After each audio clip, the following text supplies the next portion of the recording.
Hi, everyone, and welcome to the LiveSchool podcast. This is Matt, founder and CEO at LiveSchool, and our guest today is Jose Mejia, principal at Gus Garcia Young Men's Leadership Academy, and that is down in Austin, Texas. Good morning. Thanks for joining. Good morning. Glad to be here. So maybe we could start out with, I know you've been focused on discipline and behavior for several years now, and this year's been pretty impressive in terms of progress and some of the data and results you've seen. So why don't we start there for those listening? What has this year been like from the data side? Yeah, most definitely. I think our data definitely showed this year a decrease in behavior, definitely discipline. I think we were the number one school that had the highest decline in referrals for discipline as far as Austin ISD goes. Being an all boys school, I took over the school about 4 years ago, and that was one of my main asks to do, how to leverage discipline and reward systems, basically positive behavior initiatives, right? We had one of the highest data when I first came in. And again, this was post-COVID. And it was a hard task because we were still reeling in from the pandemic and trying to figure out what systems were going to be into play.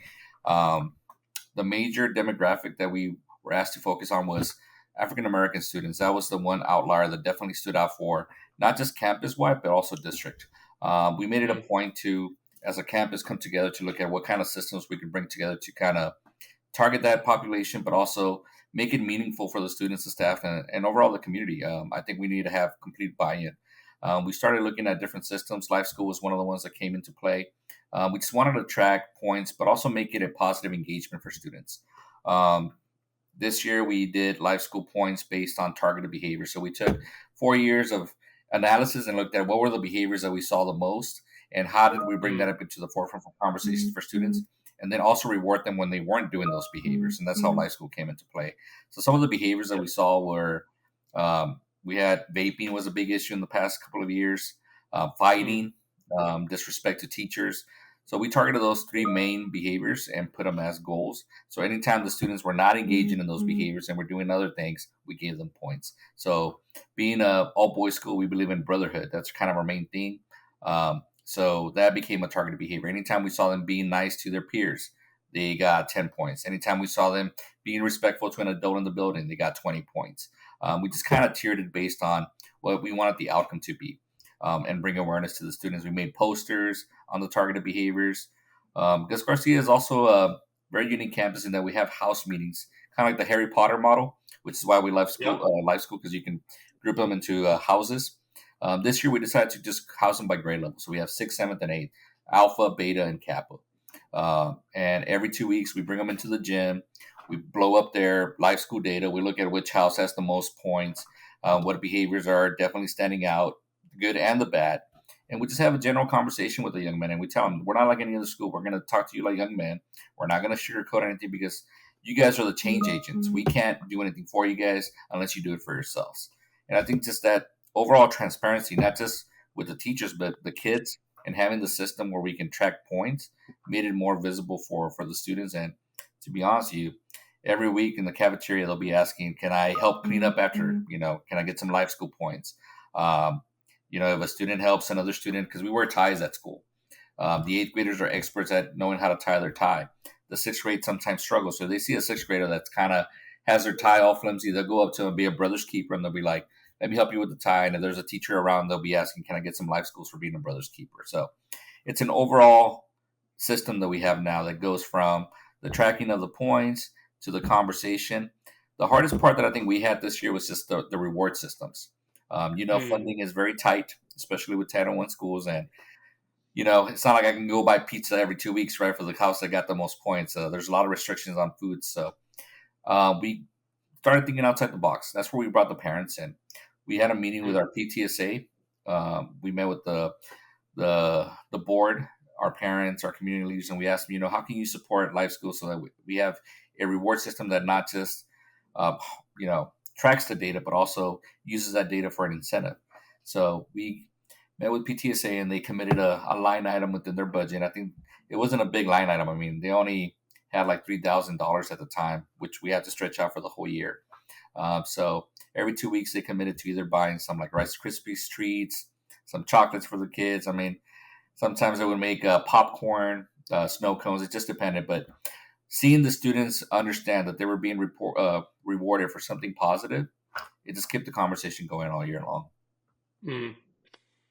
Yeah, and that's really, I mean, first of all, that's awesome they were able to contribute that budget. And I know you all have gone way beyond just like those tangible, tasty rewards that students might enjoy.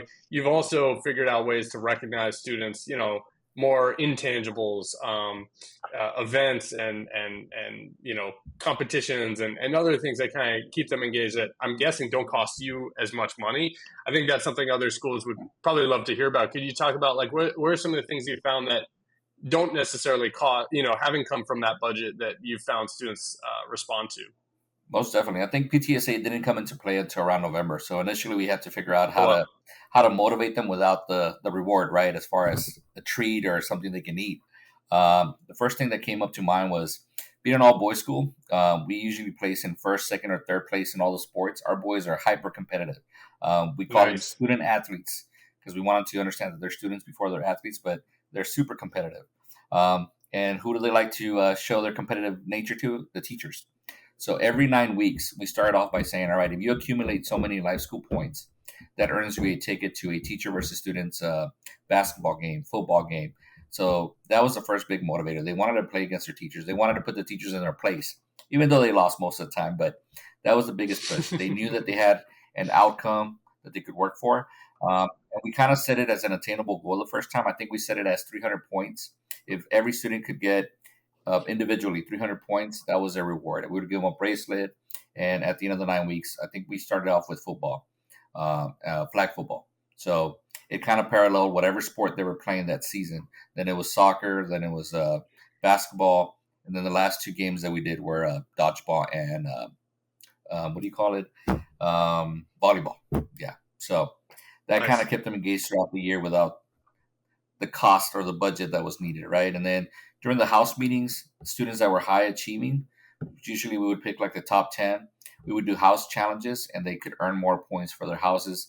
And if you were a top earner on LiveSchool, you could come down and participate on that.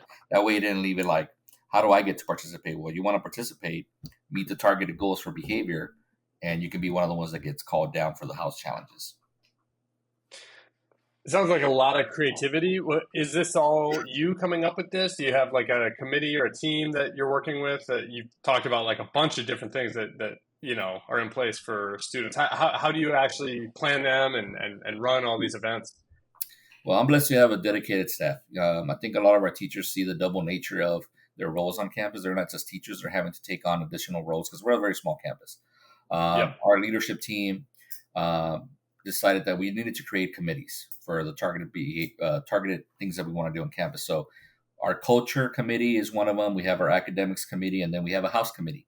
So, the house committee is the one that's responsible for the LiveSchool points, the behavior tracking, all that stuff. So, they're kind of the ones that I kind of seeded some ideas, but without their support and follow through, it wouldn't happen. So, I give a lot of credit to Yep. the house committee. It's a dedication of maybe 4 to 5 teachers, and they meet every month just to make sure they're tracking the LiveSchool points, sending out those reports out to the teachers, just to make sure that it's being monitored.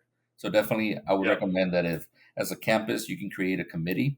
We call it the house committee because that's where it fits naturally, but it just depends on every campus. But we've actually started doing professional development for other schools in our district because they've been trying to duplicate the same process too, and it's kind of been working. I think getting the teachers to take ownership of it and then passing it out to the kids, you'll see faster results than just an administrator harping over it and saying you got to do this right.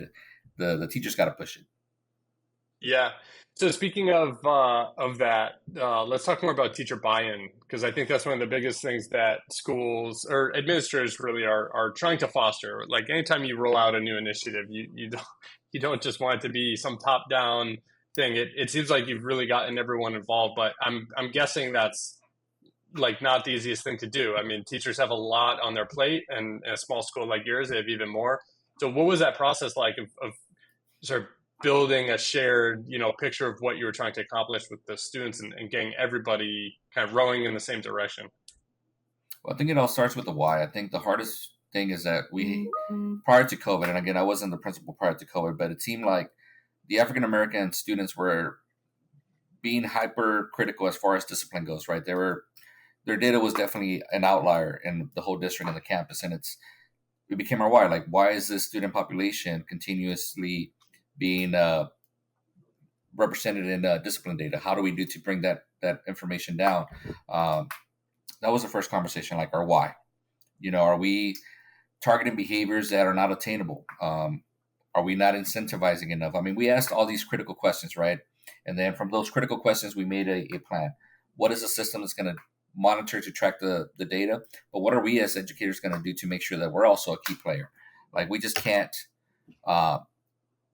say we're going to discipline a kid just because we feel like we want to discipline a kid. So the first part is creating a tiered behavior approach. So, like, what are the behaviors that are tier 1? What are the behaviors that are tier 2? What are behaviors that are considered tier 3? So, for example, like, an honest conversation, I tend to have this conversation now every year, especially with new teachers coming in. It's like, if you call a principal for a student that didn't turn in the homework, that's really not a referral. I hate to say it. That's a relationship between you and the student, you holding the student accountable and holding your students accountable for your expectations, right? But you just ding the student, whether that student is Hispanic, African American, or white, with a referral that's going to be in their report, right? For something as simple as not turning in a homework. So I think we had to first clarify as to what actually constituted as behavior issues that were going to make it into the data sets and what were not. The second step was, what were the behaviors that definitely were, things that lead to referrals, like vaping, fighting, disrespect, using foul language. And how do we make those as targeted behaviors and embed them into the LiveSchool system? So once we had those targeted behaviors, then we also thought about positive behaviors. And I guess what's great about LiveSchool is that you can put both behaviors that we don't want to see that allow you to give demerits, but also behaviors that you want to see that give positive points. So I think living in both worlds. So let's say I have a kid that comes in and is having a bad day. Obviously you have to bring awareness to that kid and say, hey, like, today you used an inappropriate word that really affected the whole classroom dynamic and vibe. Like, I'm going to take away 10 points, but you know what? Tomorrow's a new day. You come in tomorrow, you shake firm hands with everybody, you apologize, you make things right. I'll give you 20 points tomorrow. Let's not work with a negative mindset. So I think critical conversation as to the why, then understanding the systems, having really target specific behaviors, and then having those conversations long-term is what really helped out. That particular idea, I think, is really interesting. Schools and LiveSchool get to choose if they want to take away for negatives or not. What you just described it's a really interesting way to handle something. I mean, it's almost like a mini restorative practice, but it sounds like just between that teacher and that student, where you actually say, like, hey, this wasn't cool, this wasn't acceptable, it's minus 10 points. But right then and there, you're going to say, hey, but if you come back tomorrow, do X, Y, and Z, you know what I mean? Make amends. It's going to be plus 20. Is that something you've talked about as a staff, trained on? Is it just something you've seen some folks do? Because I think that's a real practice that, kids can get in that negative spiral mindset. They do something wrong, they get negative feedback, whether it's losing points, whatever the case may be, and then they start to spiral, and it can be a hard situation to control. What you just described seems like such a constructive way, you know what I mean, to have that conversation. So I'm just curious to know more about that. Like, is that something you've committed to as a school, or just something some teachers do? And how do you kind of use those positive points to help kids dig out of the situations they get themselves into? Well, to be honest with you, that was a big debated question, whether we were going to do demerits or not as part of our LiveSchool system, because we had teachers on one end that felt like, well, the kids earn the points. Why are we taking them away, right? And is the kid going to get caught on to, like, the negative mindset, right? Like, we're just taking away points. And I said, it's how you build it, right? A kid needs to understand they did something wrong. But at the end of the day, they also need to understand that every day is a brand new day. And that's where the teacher language, the teacher relationship goes a long way. If you show that student that they can make up for their mistake and learn from it, and then give them points for that, then it's, like you're saying, right, that restorative aspect of it. But initially, it was a big debated conversation on our campus. We had one side that didn't want to give demerits because they felt like the students have earned it and we shouldn't take them away. And then you felt the other side, where they're like, no, if a student makes a mistake, they need to feel it right then and there. So we kind of met in the middle. Okay, if we do demerits, that's fine. We're taking away the points. We're bringing awareness to their behavior, whether good or bad. But how are we then teaching them the outcome, right? We want them to learn from their mistake. Yeah. It's not just about the points. So we created what we call a tribunal system, where if a student makes a mistake, let's say he vandalizes the restroom, right? We take away 50 points, demerit automatically, right? He may also have in-school suspension for the next day, but that may take away 50 points. He's trying to get 100 points for the teacher game.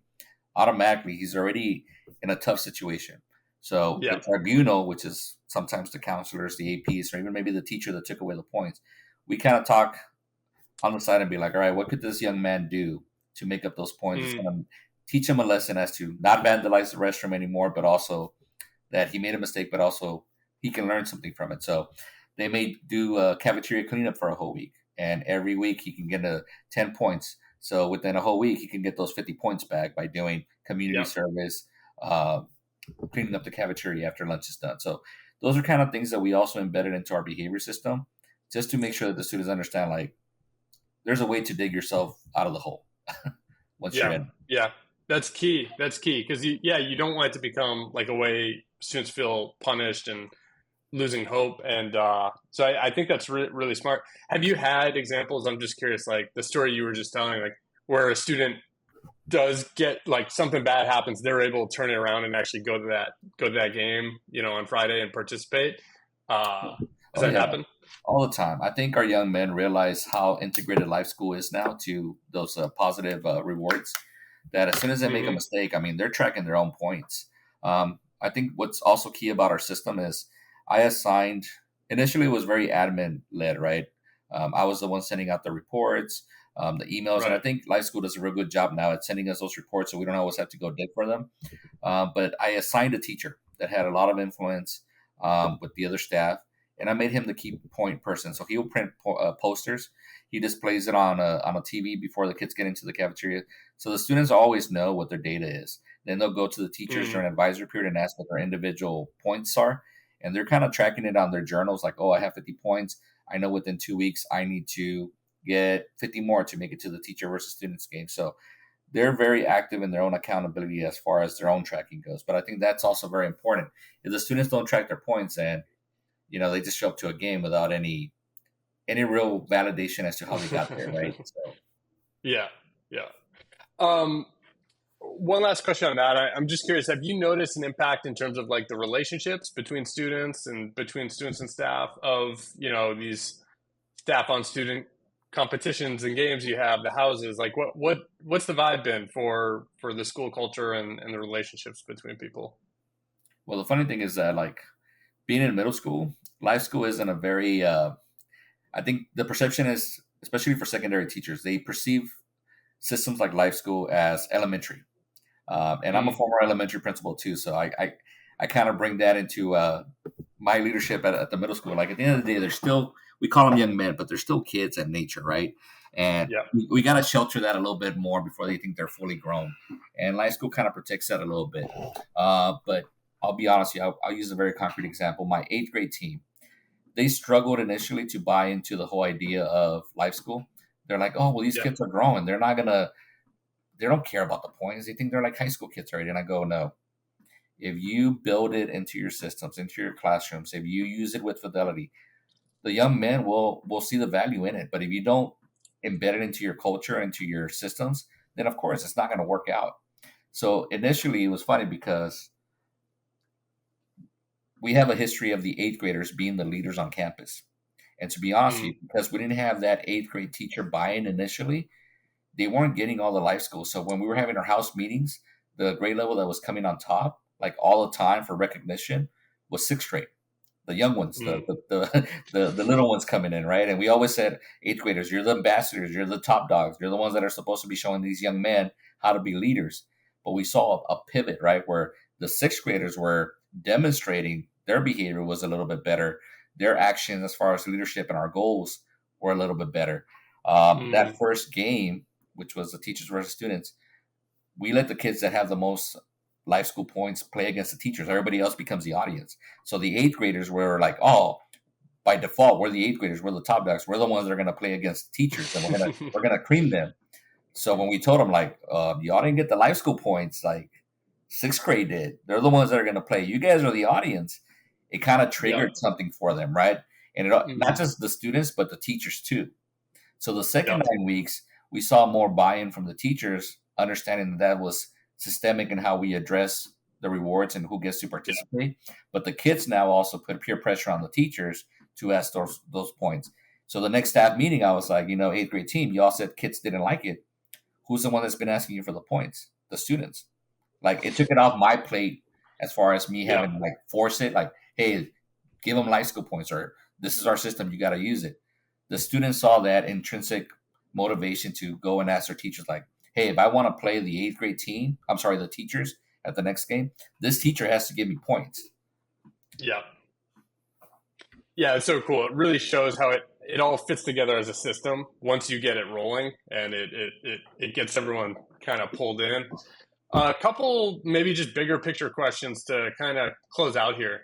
One, we touched on it a little bit, but I'm curious to ask directly. So, as you know, there is a bit of a debate sometimes about sort of intrinsic versus extrinsic motivation, and our systems like this, should we be giving students recognition for things that they quote like should know to do anyway, kind of thing, right? I'm sure you've heard that sort of thing over your career. So, what's your take? Where do you come down, and how do you see the role of this between like the extrinsic on the one hand, giving students something to work for, and then also the intrinsic, which of course is very, very important to education? I mean, I think that also came up, right, in our debates and conversations when we were implementing LiveSchool. We have a lot of veteran teachers, 20 years plus, that were like, well, we're a leadership school. If a kid is coming to Gus Garcia Young Men's Leadership, it's because they understand the dynamics and the expectations that they're just going to be leaders. And I go, yeah, but we're also human, right? We also need positive affirmations. We also need reinforcement. And at the end of the day, we're all human. We're all going to make mistakes.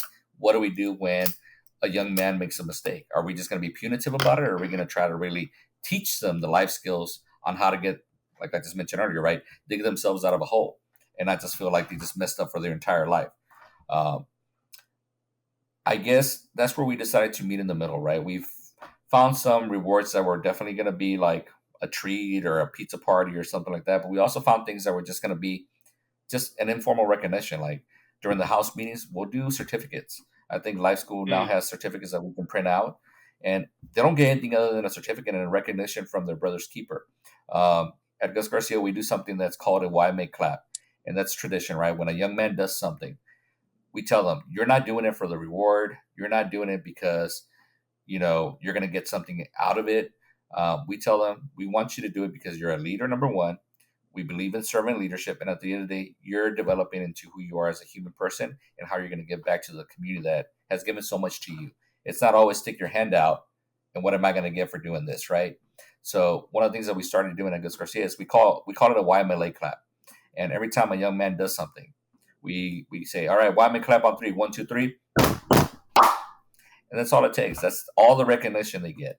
And they know that that's all they need to realize that they did something great. So I think it's a balance. You got to do both. I mean, when you're talking to eighth graders that are ready to go on to high school, you're going to have to do something that's going to cost budgetary money, right, to get them rewarded. But how do you offset it on the end when you tell them, all right, this is what we're doing for you at the end of the 9 weeks, but until we get to the end of the 9 weeks, because it's still a long way, how are we going to recognize it? It's going to be a certificate. It's going to be a pat in the back. It's going to be a why make clap. It's not going to be something that's tangible all the time. And they're okay with it. Yeah. That's awesome. And my last question, maybe the biggest picture of all, if you had a billboard that every principal, let's say every principal of middle schools for boys, right? Because that's really where you're focusing right now. Is there a message that you would want to share with other administrators who are leading similar schools to yours? I think the biggest message is going to be trust in your students. Trust in your students if you have the system, but make sure that you guide them along the way. You just can't tell them what to do. It's something that I'm seeing this year. Education has been hit hard by the staff shortages. And I'm seeing that a lot of new teachers that are making it and the ones that are not making it, the ones that are making it understand the principle of relationships, right? And that's what LiveSchool allows you to have. Allows you to have a conversation piece that focuses on targeted behaviors, a point system, right? A starting point. I've had teachers that just come in brand new and they just want to boss the kids around because they're the adult, right? And those teachers don't last. I mean, I had one that lasted one day just because he didn't understand the concept. When I asked him, why are you leaving? He's like, the kids don't do what I'm asking them to do. Well, it's a two-way relationship. Like it's not like I'm just gonna walk in, I'm the adult, and I can just boss the kids around, right? Like these kids they come from hard homes, they come from different challenges. Some students have trauma. Like there's so much dynamics that goes into play. But at the end of the day, life school allows the relationship to happen. Um, Even teachers that are very versed in their content sometimes don't understand why the students are not learning. And it's culture, it's relationship before instruction. You don't have that foundation, you can't do any of the other stuff. And I think that's where we bring in life school. Like life school is part of the relationship building and the culture aspect, so that students can learn, so that students can behave, so that students can, you know, see that we're appreciating them, not always with tangible stuff, sometimes as simple as a YMA clap or a certificate, and sometimes when it accumulates, right, something tangible like a treat. But it's that whole big picture aspect. You can't have one without the other. Awesome. Well, that's a great note to close out. Thank you so much for taking time out and sharing what you and the team have been up to. And yeah, we're really excited. Keep following along next year, and it sounds like the momentum just keeps building. So thanks so much for everything you do. I appreciate you. Have a good one.